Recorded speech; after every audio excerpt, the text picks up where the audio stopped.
akan al'arshi, ba abin da ya kai Allah girma, babu shi.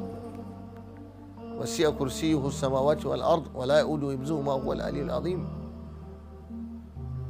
inna rabbakum Allahu alladhi khalaqa as-samawati wal ard fi 6 ayyamin thumma istawa 'ala al-'arsh.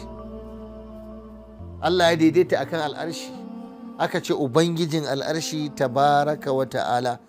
Duk wanda ya karanta wannan da safe sau 7 hasbi Allah, da yamma ma sau 7, kafahu Allah wa hamahu Allah, Allah ya isa masa kuma Allah zai kare shi.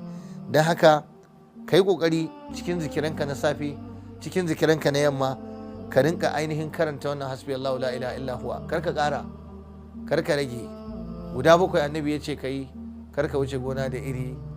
Wassalamu alaikum wa rahmatullahi wa barakatuhu.